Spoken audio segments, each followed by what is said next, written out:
What's going on, guys? The SSM back again with another video. Thank you for stopping by, and I hope that you're having a great day so far. So before we get into the content, if you could do me a massive favor and subscribe to the channel down below, and also like this video.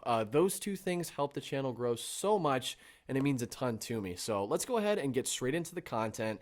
And today is our very first mock draft of the off season. I usually like to wait until as close to the draft in real life as possible, just because in free agency and a little bit after, a lot of trades happen, a lot of moving around happens, and teams are just not as structured and in place as they are as close to the draft as we are now. So now seems like the sweet spot. So let's go ahead and dive straight in. This is a Miami Dolphins only 7-round mock draft. Now, if you guys want to see a more traditional, 32 team first round mock draft, like a lot of people do, leave a like on this video and I will definitely do it for you if we can pass 100 likes. I'll say 100 likes on the video and I'll do your traditional 32 team first round mock draft. Let's go ahead and get straight into the content. 7 rounds for Miami. We're going fast speed. I don't want to wait. I am impatient. So we'll kind of see what's sitting here at the board or on the board at number 6.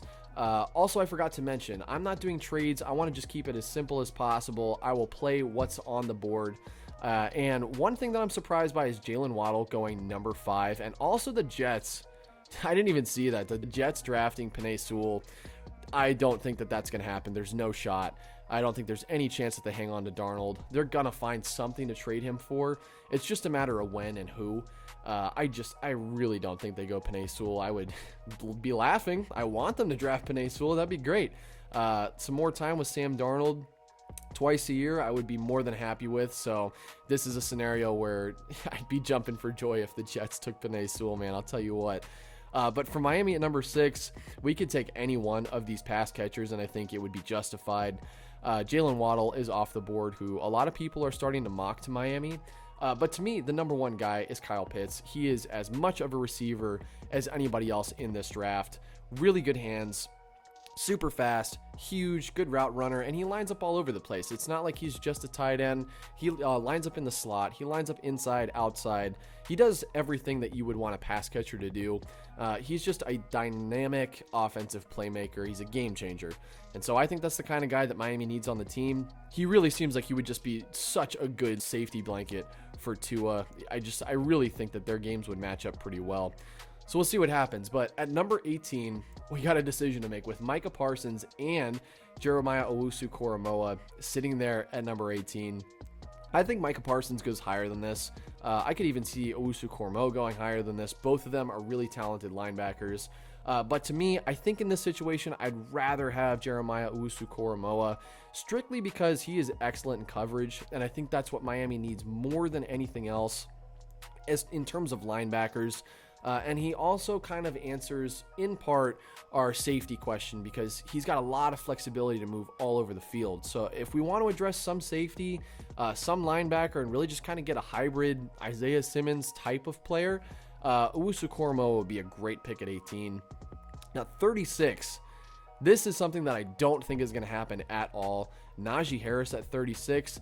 Easy selection. I don't even need to talk about that one. That's a piece of cake decision. I think he goes in the first round. I really do. I have a hard time believing that, if Buffalo had him on the board, they would pass him up. The Steelers certainly, I don't think, would pass him up. There's just too many teams ahead of the Dolphins at 36 that I really don't believe he's going to fall all the way to 36. But if he did, yeah, why not? That's a great pickup. All right, at number 50, definitely some options. If you want to take a slot, like a pure slot, could take Elijah Moore. He is certainly an option. Really good player from Ole Miss. It's just these Ole Miss receivers are built different, I'm telling you, man. He's a really solid option. I think it's realistic for him to be there at 50. But, I think with drafting Kyle Pitts, with signing Will Fuller, Devontae Parker on the team, I just think it might get a little clogged up. I mean, we have 12 receivers on our roster right now, and I don't think that drafting another one is really the best decision at 50. Later in the draft, I could definitely see, but at 50, we've got some more options. Boogie Basham out of Wake Forest, ridiculously high motor, high intensity type player. I like him a lot. brings a lot of value to that edge position. But there are also some edge rushers a little bit later that I think I might prefer just in terms of value at what pick you're at. There's a lot of options. Wyatt Davis, if you really want to move on from someone like Eric Flowers. But to me, I think I would rather just go with center and make sure that we've got the best guy available. And that's Josh Myers. Josh Myers is a really, really good center from Ohio State, #1 in the class, and Miami needs a center really, really badly. So let's go ahead and check out what's sitting there at 81. So 81, I was really hoping that Quincy Roche would fall, but he went just a little bit before us at number 68 to Atlanta. That was the guy that I was really kind of banking would be there. I like him a lot out of Miami. Very, very polished pass rusher. But there is another pass rusher. It might be a little bit of a reach, a little bit, but I like Joe Tryon. He is certainly not the best in the class, and this is not the strongest edge rushing class. Ranked at 103 on this website, which I think he might be a little bit higher than that, but not by very much. The value to Joe Tryon, he is very big, very athletic, and has a ridiculously high motor. Really, really solid player. I think this would be decent value at 81. Like I said, maybe a little bit of a reach, but I like Joe Tryon. We've addressed a lot of our key positions, and I think at this point, we can really just kind of take the guy that stands out the most to us at 81. So let's go ahead and wait for 156. Yeah, 156. We'll check out what's on the board, and we'll see what we're working with. All right, so at 156, I'm looking at Daz Newsome. This is a guy who is going to be receiver depth. He is sure-handed. He doesn't have a lot of problem with drops. He's kind of crafty. He's not like super fast, not super agile or super athletic, but he always seems to be in the right place at the right time, whether that's just purely by luck or by his own skill, which I think it is that. Daz Newsome is a pretty solid option for Miami, and it just adds receiver depth. Like I said, you can find guys like that who can operate in the slot later in the draft instead of having to address it, high up on the, more flashy names like the Elijah Moores or the Rondale Moores, who probably will go pretty high in spite of not playing, pretty much at all over the last couple of years. So Daz Newsome, I think, is a pretty solid pickup at 156. And then at 231, we've got 231 and 258, the pick right before Mr. Irrelevant. For me, I really like this guy, and this is someone who I've been mocking to the Dolphins quite a bit. To Daryl Slayton, I like him, and he's not talked about very much. There are some shortcomings with him, and they are relatively major. I think the biggest thing with him is his weight and just the way that he holds himself together, like physically. He was pushing 400 pounds this last year, which is really just not good. And with that comes a lack of stamina and just not being able to keep up on the field. So for him, he needs to lose weight. He's already down 30 pounds this offseason, which is great. He's moving in the right direction.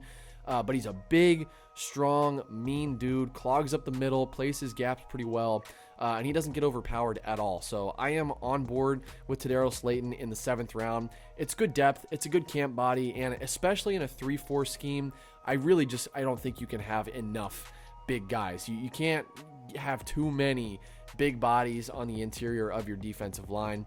I just think it's a good idea. Daryl Slayton at 231? That's decent value. You're not going to find usually a ton in the 7th round, and he's someone that, could potentially compete to get in rotation eventually. All right, final pick in the draft at 258, Nick Neiman. This is really, honestly, just a scheme fit. He's a good 3-4 linebacker, decent against the run. If anything, he'll probably be more of a special teamer than anything, but I think that's decent value at 258. I don't expect much of anything out of the pick right before Mr. Irrelevant, but if we get something in, the future with him, that's great. And, we were able to pick up something at 258, but that's just a depth pick, and that ends the draft. And I want to know what you guys think of this mock draft down below. I know Dolphins fans are a little critical of the mock draft, so be kind, don't hurt my feelings too much. But Kyle Pitts at 6, Jeremiah Owusu-Koramoah at 18, Najee Harris falling all the way to 36 is crazy. Josh Myers, best center in the draft in my opinion, at 50. You got a good, hard-nosed edge rusher at 81. Daz Newsome, potential slot depth at 81. or excuse me, 156. Tadaro Slayton, camp body, big boy nose tackle, and then at the last pick at 258, Nick Neiman, really just a body at camp, and then potentially a special teams guy. So let me know what you think of this mock draft down below, and I really appreciate you guys stopping by. Like I said before, if you guys want to see the traditional style mock draft for every team in the NFL in the first round, leave a like in the video, and if we pass 100, we'll definitely be putting that out soon. Thank you so much for stopping by, guys. I hope you have an awesome rest of your day. I will catch you very soon with some more content. Take it easy, and as always, fins up.